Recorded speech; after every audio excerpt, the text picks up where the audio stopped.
La bourse Perras Cholette et Cholette est le fruit d'un legs de deux anciens du Collège de Montréal et de l'épouse de l'un d'entre eux. Leur don de 260 000 permet l'octroi de bourses annuelles à d'autres anciens du Collège qui se démarquent dans leurs études supérieures en médecine, en sciences et en musique.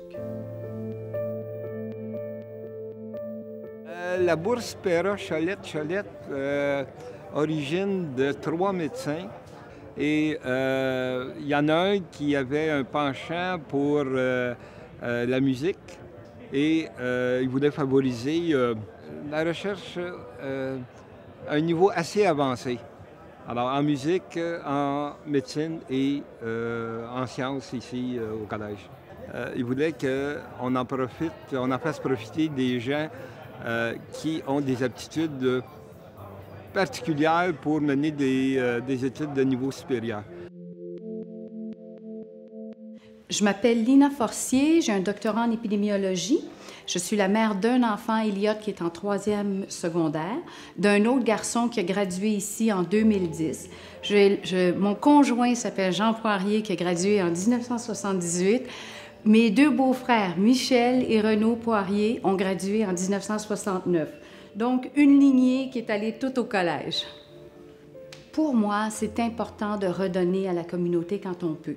Dans ce cas-ci, j'avais des études en épidémiologie, des études en génétique qui s'assoient, ce qui me donne des connaissances dans le milieu médical et certaines connaissances aussi en recherche, les deux.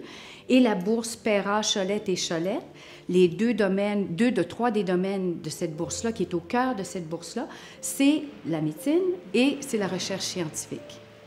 D'une part, j'étais pas la seule membre sur le jury, alors j'appréciais de voir les autres parcours des autres membres du jury et de voir les différentes perspectives lors de la conférence téléphonique sur les candidats. D'autre part, c'est de voir le cheminement des candidats, des deux lauréats en particulier. J'ai regardé certains de leurs travaux, j'ai même appris des choses, j'adore apprendre, c'est une belle expérience. Mais oui, effectivement, il s'avère que mes parents, en particulier le docteur Claude Cholette et le docteur Jean-Paul Cholette, étaient des amis de mes parents. Ils allaient à la chasse, à la pêche avec eux.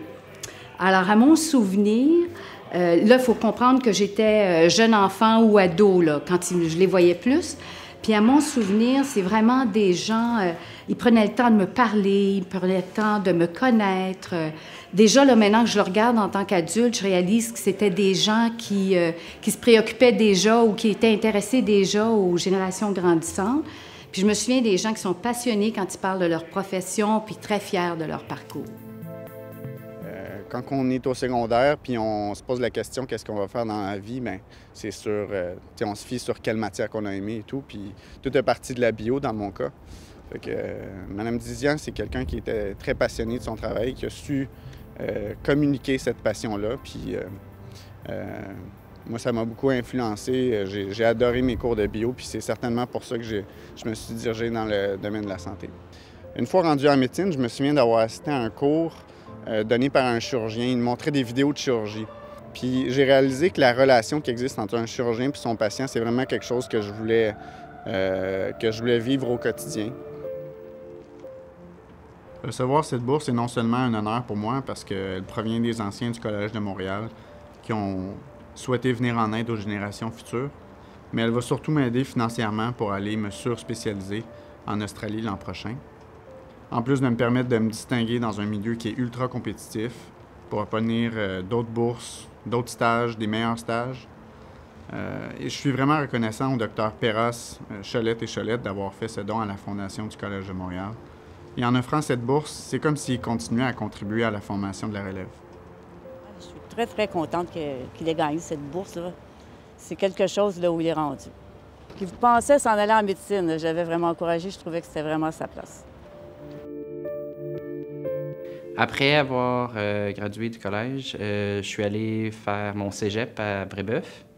Après, j'ai fait un baccalauréat en microbiologie à McGill, suivi d'une maîtrise dans le même domaine sur le VIH. J'ai travaillé un peu entre-temps dans des laboratoires au CHUM et en Pennsylvanie. Et maintenant, je suis rendu à l'Université d'Oxford. Mon expérience d'études à l'étranger, je crois que ça m'a amené une ouverture face à d'autres façons de penser, à d'autres façons de voir les choses. Ça permet dans tout ce que je fais, que ce soit la vie personnelle ou professionnelle, de comprendre que des gens ont des différents points de vue et de pouvoir mettre ça tout ensemble pour accomplir un projet. Monsieur Gélina, qui termine son doctorat en thérapie génique. Ça, c'est de la thérapie où on va modifier le code génétique des individus qui ont des maladies. Alors, c'est vraiment des voies du futur, c'est de la recherche de pointe. Ça fait vraiment plaisir de revoir Jean-François et de voir qu'il a si bien réussi dans ses études parce que, finalement, il y a 14 ans, on commençait à installer les laboratoires ici de biologie. C'était comme... Lui, il a vécu l'ancien système, puis c'était juste comme après qu'on a réalisé comment nos élèves étaient intéressés par les sciences, puis qu'on a vraiment travaillé fort pour refaire plein de laboratoires. Si parmi les anciens du collège, ou les anciennes maintenant aujourd'hui,